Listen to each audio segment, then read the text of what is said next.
our CS, ICT sir, Mr. Joe Mucheru, Mr. Kiama, Independent and Rego Unit, Mr. Irungo Horton, Director of Amnesty International, Mr. Benson Shamara, County Director, International Justice Mission, Mr. Dominic Obara, the Chairman of Crime Journalists Association of Kenya, Mr. Joseph Muraya, Secretary General, Mr. Shukri Wachu, the Treasurer of Crime Journalists Association, my colleagues, my brothers and sisters, all invited and guests present today, good afternoon. This afternoon? Okay. Now, today is one of my greatest days. Myself as the DCI, representing not only the DCI, but the entire National Police Service. First of all, sir, is to say the apologies of my Inspector General, who would have really wished to be together with us today, but is participating in another national assignment, which actually could not make to be with us today. Sir, I say this is a special day for us, particularly the National Police Service, when we heard that our fourth estate, and I'm going to give you an history.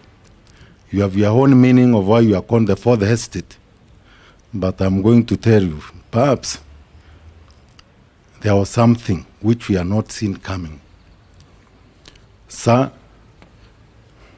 the Crime Journalists Association of Kenya today are here not only as partners, but our main stakeholders as the police.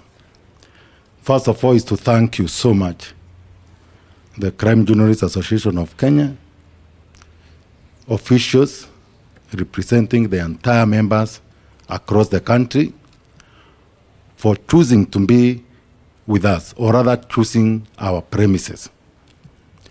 These premises today, maybe previously, there are some things which have been done, and then people are saying, why did you choose this place? First of all, I want to say this is a government institution,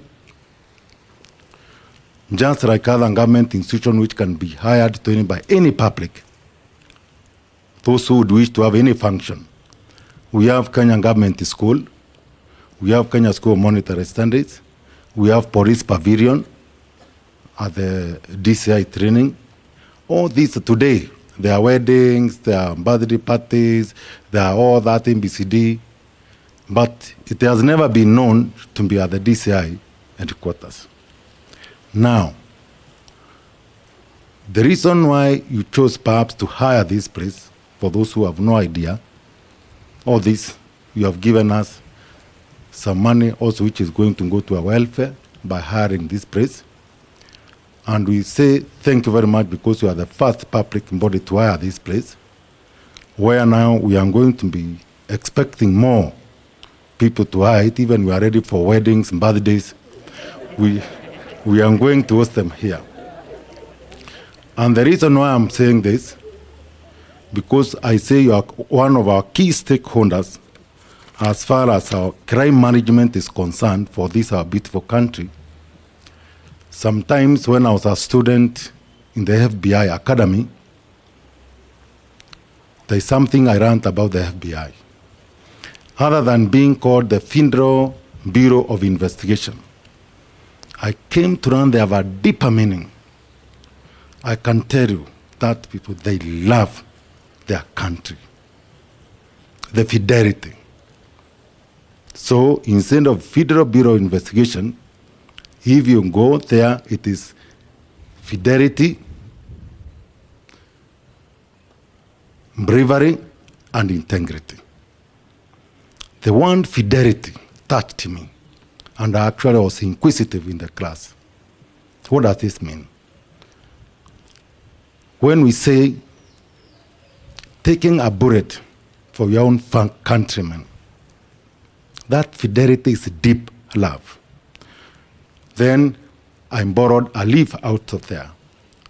Today, if you see, our Director of Criminal Investigation is DCI, but there is one you are going to see there. There is dedication, care, and integrity. The word care came to my mind that it comes with love. The person you care for, you love that person. And it's rare that you care and love somebody who will not respond or reciprocate to the same care and love. So, in our endeavor to revolutionize our minds, our mindset, to open ourselves to the public, that is why, sir, you have seen and we are going to take you, because these people have hosted us for lunch. There is a public restaurant here for the first time in the history of the DCI. It is open for the public. They can even hire it for any private function and all that. And we chose it to be at the middle of the headquarters, where you can dine and dine with us, up to around 11 at night. All the officers who serve you outside, you'll be integrate with them here. If there is one who hurt you outside there, here you have an opportunity to tell him, you see, we have given you an opportunity because we are together. Remember, officer, you are not fair to me. So this is a place open. Why? We said by opening this place to the public, we are extending our care and love so that equally they can see our efforts. We are still at our infantry stage to change so that we can appeal to the public and see we are trying. And I'm very sure our efforts are bearing some fruit. So that the reason why the Crime Journalists Association launched today is one of our greatest today, because at least you have told others you can trust us.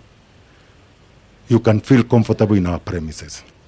So with those kind of introduction ones, I wish to now just say a few ones, because our chief guest is the one who's going to cover quite a number of things why we came here. Mine is to tell my brothers and sisters in the Journalists Association of Kenya that, remember, today it was a coincidence. We never knew whether you are going to hire a priest for today. We had a function today of the presentation of high-tech instrument of crime management today, which have been donated by the government of Germany. Today, which has been handed over to our CS, ICT, Mr. Joe Muchero, on behalf of the government, and he has handed over to the same. You know very well, there is nowhere that we go without you. In the criminal justice system, today where I'm going to change the one system to be called estate. There are three systems: the investigative system, the prosecutorial system, then the court, judicial system. Now, that is the criminal justice system. But where I said from the beginning, the fourth estate, that is the media, that is you. To me, to complete the system of justice, we can never, never, ever do without the fourth estate. So it now becomes holistic. The media becomes now the fourth system. As you are called the fourth estate now, you can see where we are putting you. And you can see, sometimes we have been condemned. We are dramatic, we don't want MBCD, all that, simply because we have caught the media. You have no idea how secure we feel when we are in your presence. The moment we are with the place, and I want to be in record on this, that is when a sincere investigator, a sincere police officer executing his duty outside there is the happiest person. Why? He has a defender. At least, when I'll be told I was planting evidence, or maybe I did some other things in BCD independently, then there is somebody you can say, please, we were together with you at the scene.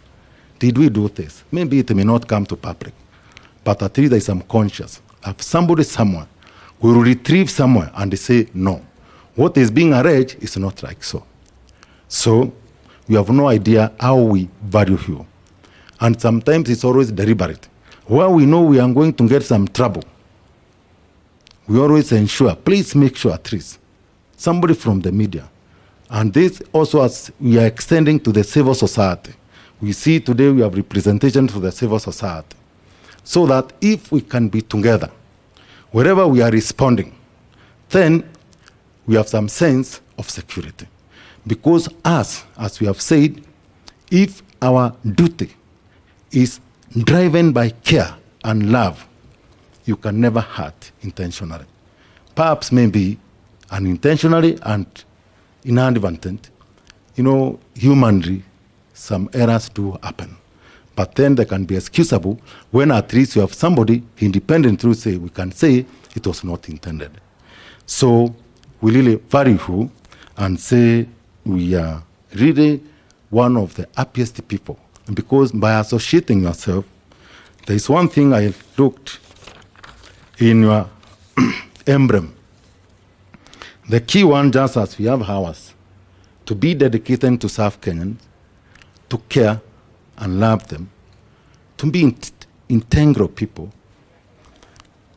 Our ingredient of service that are in our conscience, that the time I'll no longer be called this year, the times I shed my powers of a police officer, the times I leave that gate as a ordinary mwananchi, how would I wish to be served?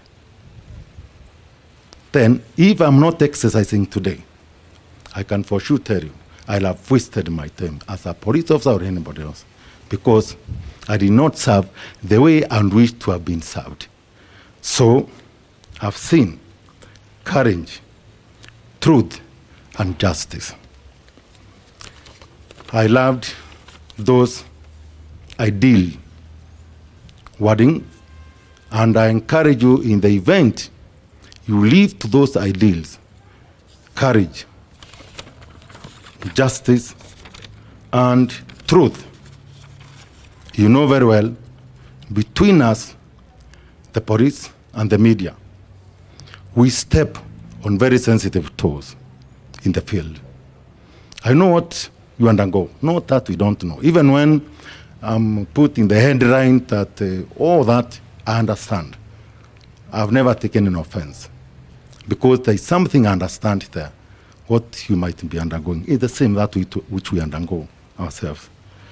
But now, if you live to these values, I can for sure tell you, beyond what at times can come DCI officers or the officers in the field, a retro stipend or something, we call it corruption, when we are being given something to divert cause of justice.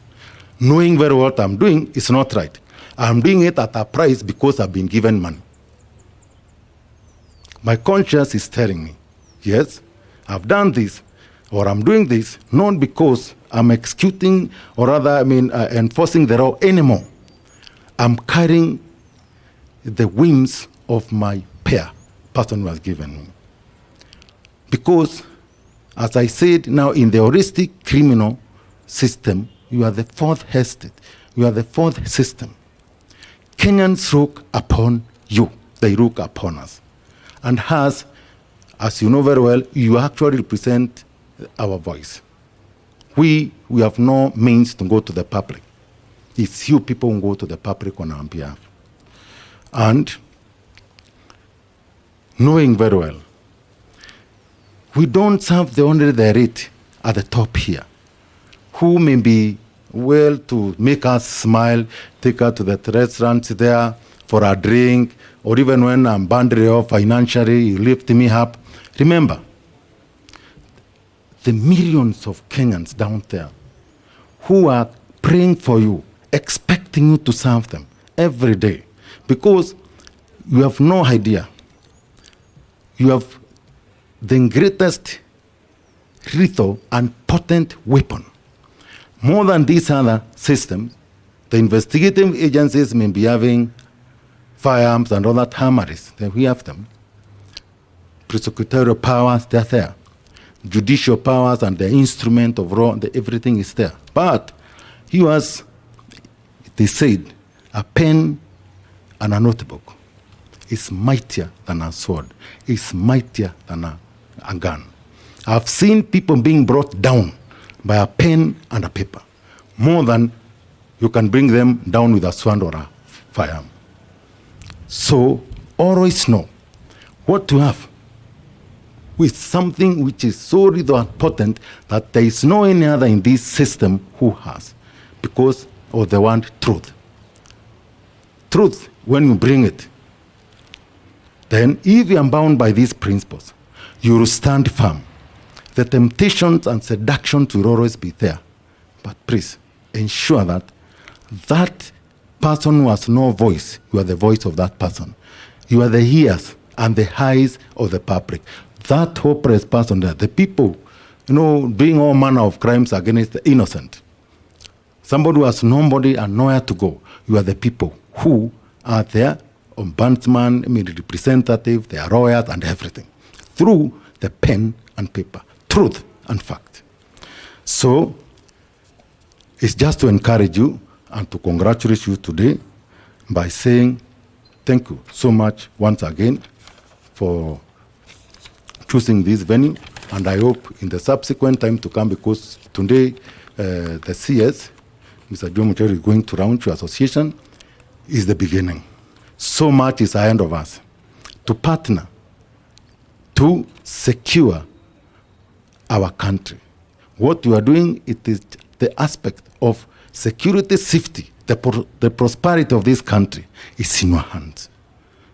And together, if we really are united to care and love our fellow Kenyans, and say we shall withstand any seduction outside there for anybody who can come and try to divert us from the cause of justice, we all say no. I would rather not have that million, but the prayers of the innocent who we are serving outside there, God will have a way of actually giving us more than perhaps what we're expecting from the people who we know what they have done to our fellow countrymen.